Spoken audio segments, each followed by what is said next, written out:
Selamat siang dan salam sejahtera untuk semuanya.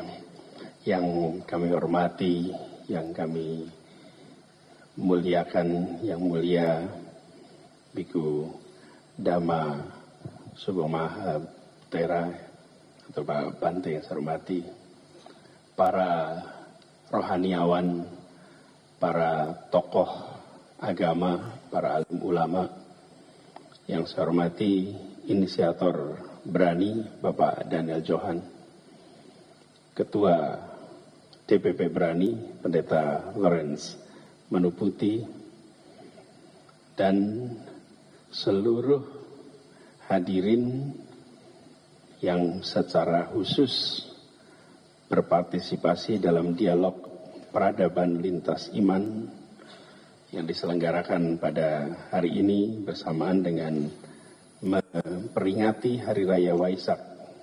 2568. Dan semua saja yang tidak bisa kami sebut nama satu persatu yang tadi sudah disebutkan namanya.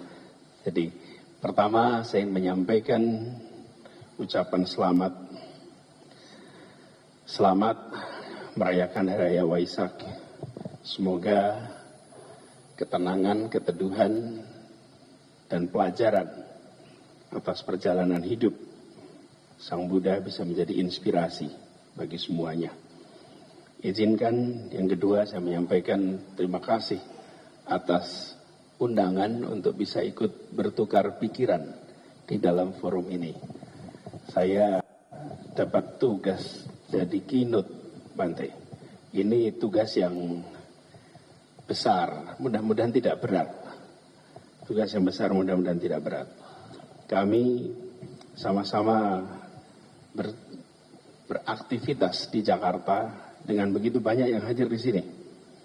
Dan di dalam perjalanan bertugas, Jakarta ini sebuah kota yang memiliki unsur kebinekaan mungkin paling bineka di antara semua kota yang ada di Indonesia. Tidak ada unsur yang tidak terwakili. Sebut pulau manapun rasanya ada representasinya di sini. Sebut unsur manapun ada representasinya di sini.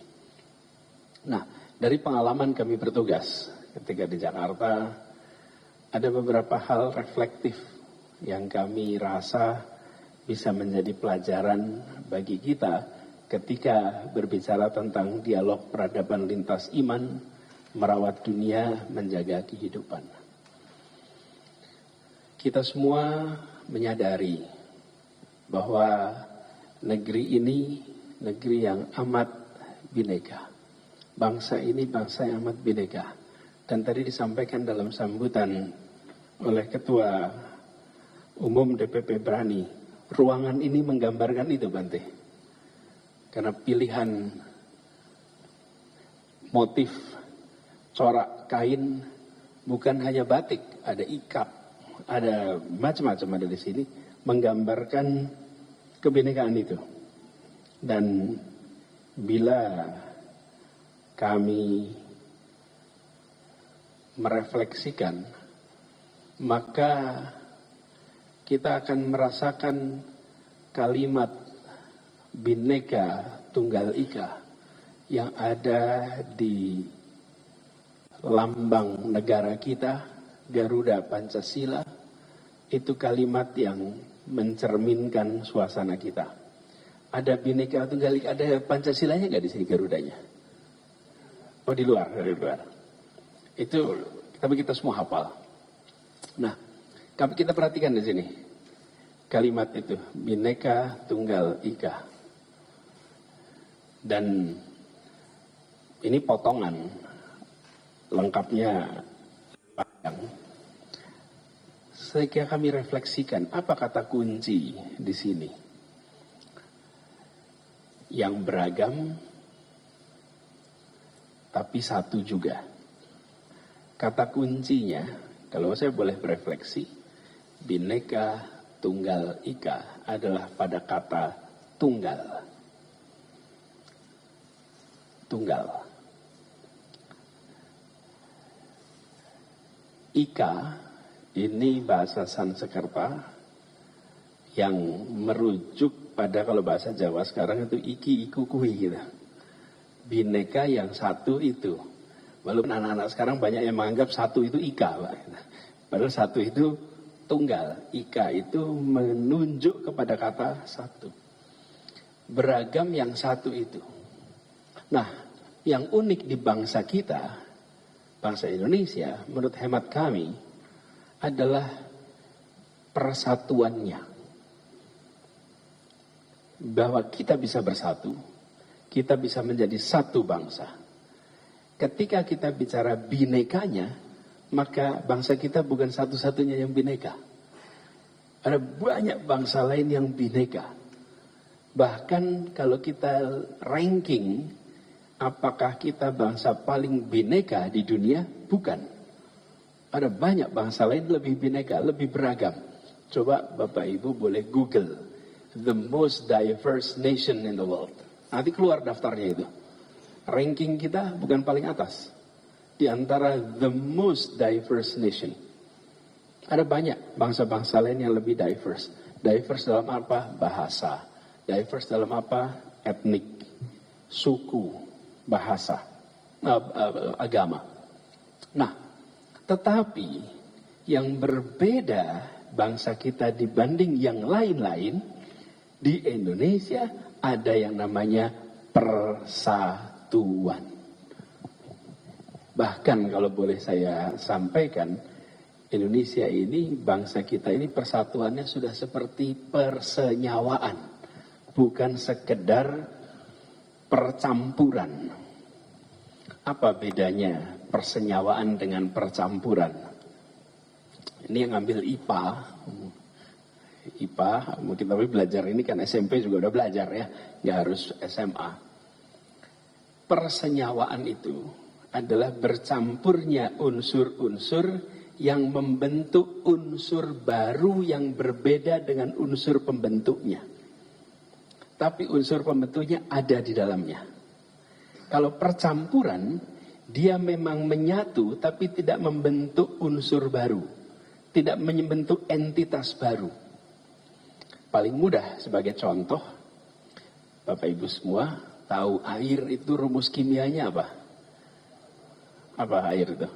H2O. H2O itu rumus kimia air. Dari mana itu? Dari hidrogen dan oksigen. Bersenyawa membentuk H2O. Pertanyaannya, apakah air itu oksigen? Bukan. Apakah air itu hidrogen? Bukan. Tapi dalam air ada oksigen dan dalam air ada hidrogen. Itulah persenyawaan. Dia unsur-unsur yang membentuk unsur baru. Indonesia memiliki keberagaman yang luar biasa. Dan ketika keberagaman ini bersenyawa, dia membentuk entitas baru bernama Indonesia. Apakah Indonesia Jawa? Bukan. Apakah Indonesia Batak? Bukan. Apakah Indonesia Manado? Bukan. Apakah Indonesia Timor? Bukan. Tapi apakah dalam Indonesia ada Jawa? Ya. Apakah dalam Indonesia ada Sunda? Ya. Apakah dalam Indonesia ada Batak? Ya. Inilah keunikan dari kita. Nah, di banyak tempat lain, keragaman itu tidak berhasil bersenyawa membentuk satu entitas baru yang tidak merepotkan. Di Indonesia, kita bisa bolak-balik pakai bahasa tanpa merasa ada masalah. Bapak Ibu sekalian, akhir-akhir ini suka ke Taman Mini belum? Biasanya masa kecil ke Taman Mini. Siapa yang sering ke Taman Mini nih?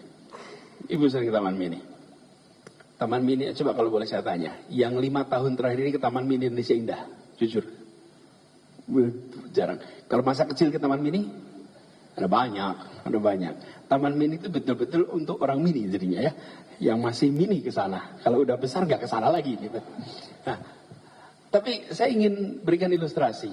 Saya baca anak-anak ke Taman Mini, Bante. Anak-anak saya jalan-jalan ke Taman Mini, lalu kami duduk. Lalu di situ saya merasakan fenomena Indonesia yang luar biasa. Apa itu? Ketika kami selesai berkunjung ke anjungan-anjungan, lalu duduk di bukan restoran sih, semacam itu kan ada seperti halte outdoor, tapi ada atapnya, lalu di situ makan siang, minum. Saya dengan anak-anak di situ. Kami duduk. Apa yang menarik ketika kami duduk? Tetangga-tetangga kami itu ada yang bicara bahasa Sunda, ada yang bicara, ini rombongan dari seluruh Indonesia, bahasanya beda-beda tuh di tiap meja, tiap kursi, karena berasal dari mana-mana. Tapi ketika mereka pesan makanan, semua pesan dengan bahasa Indonesia. Dan tidak ada perasaan beban. Saya bahasa Manado, ganti bahasa Indonesia. Saya bahasa Sunda, ganti bahasa Indonesia. Saya bahasa Batak, ganti. Tidak ada beban sedikit pun. Dan tidak ada orang berbicara bahasa Sunda di situ dikatakan Anda kurang Indonesia. Nggak ada. Dan ketika ngobrol bahasa Batak, tidak ada yang mengatakan Anda kurang Indonesia. Tidak ada. Semua bisa berbahasa dengan bahasa daerahnya dan tidak pernah dianggap kurang Indonesia. Itu dahsyatnya persenyawaan yang ada di Republik ini. Sehingga tidak ada perasaan, oh kalau saya berbicara bahasa Bali, lalu saya dianggap saya kurang Indonesia. Nggak ada. Saya sih sama sekali tidak ada. Itu tidak terjadi di bangsa-bangsa lain, Bapak-Ibu sekalian. Kita sanggup mempersatukan menjadi sebuah persenyawaan yang dahsyat. Nah, karena itu, saya bisa sampaikan di sini, kalimat Bhinneka Tunggal Ika, kata paling dahsyat itu kata tunggal. Karena itu yang membuat kita menyatu. Di sisi lain, kita menghargai, merawat binekanya. Sehingga binekanya tidak hilang. Dia tetap menjadi bagian dari sebuah tunggalnya bangsa Indonesia. Nah, itu kemudian kalau kita reflektifkan, latar belakang kita memang berbeda-beda. Dan kita tidak bisa mempersatukan, menyamakan latar belakang. Bagaimana mau dipersatukan? Saya lahir dari sebuah keluarga yang suku bangsanya A, agamanya B. Memang kita bisa ngatur, bisa berbalik, mengubah. Tidak bisa. Karena itu, yang disebut sebagai latar belakang, yang membentuk kita, sering kita sebut dengan keragaman, kebinekaan, itu adalah keniscayaan karunia Tuhan. Beragam itu karunia Tuhan. Beragam itu ciptaan Tuhan. Tapi bersatu itu hasil kerja manusia. Bersatu adalah usaha yang harus kita kerjakan. Menjadi beragam ini ciptaan Tuhan. Tapi memilih bersatu, bersenyawa itu pilihan kita. Nah, bangsa Indonesia berhasil memilih untuk bersatu, bersenyawa seperti sekarang. Nah, ini harus dijaga. Harus dijaga. Kadang-kadang kita lupa tentang pentingnya tunggal, tapi kita banyak mengatakan pentingnya bineka. Sementara bineka adalah karunia Tuhan. Tunggal hasil kerja kita. Lah kalau kita tidak kumpul di sini sama-sama, bagaimana terjadi tunggal? Nah, bagaimana kita bisa bersatu kalau kita tidak memikirkan secara serius caranya? Jakarta menjadi saksi dari proses persenyawaan itu. Ketika bulan Oktober 1928, para pemuda berkumpul menyatakan Sumpah Pemuda. Yang dahsyat dari sumpah itu, ingat ya sumpahnya itu? Apa sumpahnya? Satu apa? Bertanah air satu, tanah air Indonesia. Lalu berbangsa satu, bangsa.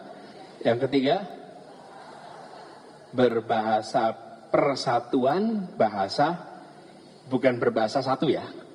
Bahasa persatuan, bahasa Indonesia. Menyatakan dua yang pertama itu mudah. Satu tanah air mudah. Menyatakan satu bangsa mudah. Tapi bahasa Indonesia. Bayangkan kalau kita,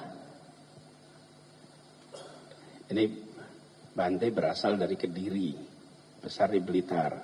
Berarti bahasa kecilnya bahasa Jawa. Representasi di pertemuan itu pasti Jong Java.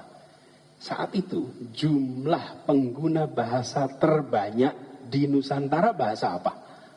Jawa, paling banyak. Pertanyaannya, kenapa mereka tidak ngotot? Bayangkan kalau mereka pulang kampung, ditanya di kampungnya, jenengan ini piye toh? Makili Jawa kok malah ngalah. Anda jangan ngomong hari ini, Anda ngomong tahun 28. Belum ada yang namanya Indonesia. Pernyataan di situ pun tulisannya negeri Jakarta. Coba aja dicek. Yang namanya Indonesia masih dalam imajinasi. Dan mereka memilih untuk menggunakan bahasa yang dianggap bisa memberikan perasaan kesetaraan. Yang bisa memberikan perasaan tidak ada hierarki dan kelas. Dan diputuskan menggunakan bahasa Melayu Kepulauan yang sekarang kita sebut sebagai bahasa Indonesia. Itu dahsyat. Tidak ditemukan bangsa lain, negara baru yang menyepakati bahasa persatuan sebelum ada negara. Kita 17 tahun sebelum ada negara sudah milih bahasa Indonesia. Ini karena saya tugas di Jakarta kemarin, jadi saya baca dikit-dikit nih sejarah soal daerah Pasar Senen, Pak. Ternyata Pasar Senen ini, Bante, pada tahun 30-an itu pusat kursus bahasa. Bahasa apa? Kira-kira kalau tempat kursusnya bahasa apa waktu itu? Belanda? Bukan, Bu, kursus bahasa Indonesia. Orang dari mana-mana datang ke Jakarta untuk menjadi Indonesia, syaratnya bisa apa? Bahasa Indonesia. Dari Klaten, bahasa Indonesia. Kan kira-kira begitu. Dari Manado, bahasa Indonesia. Dari Parapat, bahasa Indonesia. Dari mana-mana datang belajar bahasa Indonesia untuk bisa menjadi Indonesia. Coba dicek Sultan Takdir Arisabana, apa salah satu kegiatannya? Mengajar bahasa Indonesia. Itu semua terjadi hari ini. Semua bicara bahasa Indonesia. Jadi kita lupa kalau dulu kita sama-sama belajar bahasa Indonesia. Nenek saya di Kuningan, itu Jawa Barat, Bang. Beliau bisa menangkap bahasa Indonesia, tapi jawabnya bahasa Sunda. Beliau tidak bisa berbicara pakai bahasa ngerti, tapi nggak nyaman. Beliau kalau menjawab pakai bahasa Sunda, menangkap bahasa Indonesia, jawabannya bahasa Sunda. Ya, nenek saya sudah wafat tahun 70-an, tapi di era beliau, ya semua orang pakai bahasa Sunda. Inilah yang disebut menjadi Indonesia. Bahasa menjadi salah satu kunci. Dan dengan bahasa itu, dalam situasi sulit sesulit-sulitnya, sampai konflik keras berdarah sekalipun, ketika masing-masing pihak duduk untuk berunding, maka perundingan itu tidak memerlukan penterjemah. Di negeri lain, kalau mau berunding pakai penterjemah. Di kita, tidak ada masalah. Kita ingat pernah ada peristiwa di Kalimantan Barat. Antar suku, antar etnik. Ada dalam catatan kita. Tapi ketika berunding, perlu penterjemah? Tidak. Dan tidak ada beban sedikit pun. Poin yang saya ingin sampaikan adalah, persatuan adalah sesuatu yang harus diperjuangkan. Persatuan itu sesuatu yang harus diikhtiarkan. Persatuan itu tidak muncul begitu saja. Dan perlu kematangan untuk menyepakati unsur-unsur pembentuk persatuan. Nah, kami melihat ke depan kita ingin terus merasakan itu. Apa caranya? Menurut hemat kami, memberikan kesetaraan kesempatan kepada semua. Ketika kesetaraan itu hadir, maka ada rasa keadilan. Begitu ada rasa keadilan, maka kita bisa menghadirkan perasaan persatuan. Dari persatuan muncul kedamaian. Saya mengutip apa yang pernah disampaikan oleh Martin Luther King Jr. Beliau mengatakan begini, peace is not about the absence of conflict and violence. Peace is about the presence of justice. Kedamaian tidak ditandai dengan tiadanya konflik dan kekerasan. Kedamaian ditandai dengan hadirnya rasa keadilan. Itulah kedamaian sesungguhnya. Nah, kedamaian inilah yang kemudian harus kita usahakan bersama. Jadi ketika kita bisa memberikan kesetaraan, maka di situ muncul perasaan keadilan. Dari situ muncul perasaan kedamaian. Negara kita memiliki tanggung jawab akan ini. Di sisi lain, kita yang berada di civil society harus mengusahakan untuk terus tumbuh pesan-pesan ini. Nah, ini juga yang harus kita jaga persatuannya. Saya pernah reflektif sedikit, Ibu Bapak kalau ke India, di sana ada kebinekaan yang luar biasa. Tapi kalau Bapak Ibu datang ke parlemen, mereka bisa bersidang dengan bahasa bermacam-macam. Bisa pakai bahasa daerahnya, bisa pakai bahasa Hindi, bisa pakai bahasa Urdu, bisa pakai bahasa Inggris. Uni Eropa, 29 negara. Bahasa persatuannya apa di Uni Eropa, Bapak Ibu? Ada yang tahu bahasa persatuan Uni Eropa? Inggris. Inggris sudah Brexit, Bu. Udah keluar dari Uni Eropa. Di sana bahasa resminya 23 bahasa. Jadi kalau ada pertemuan seperti ini, se-Uni Eropa, itu pada duduk pakai headset, Bapak Ibu. Belakangnya penerjemah. Oke. Di sini tidak ada itu semua. Makanya saya sering kalau di forum-forum internasional saya bilang, kalau Anda mau belajar sebuah negara, sebuah bangsa yang mengerti namanya persatuan, datanglah ke ujung paling tenggara Asia. Di situ ada namanya bangsa Indonesia yang bisa mengajarkan pada kebersamaan. Luar biasa. Nah, jadi ke depan kami melihat perlunya itu dijaga. Bahwa persatuan ini harus dijaga. Supaya apa? Yang beragam ini terus bisa jalan. Tanpa itu, jangan sampai kita lupa pentingnya persatuan. Kenapa? Karena persatuan hasil usaha kita. Keragaman adalah karunia Tuhan. Kita lahir sebagai Muslim, kita lahir sebagai Buddha, kita lahir sebagai Hindu, kita lahir sebagai Nasrani, kita lahir sebagai Katolik, dan Konghucu, dan lain-lain, di luar kendali kita. Tapi bersatu apa tidak, itu pilihan kita. Semoga kita semua yang berada di sini adalah pribadi-pribadi yang terus mengusahakan persatuan dan persenyawaan di antara kita.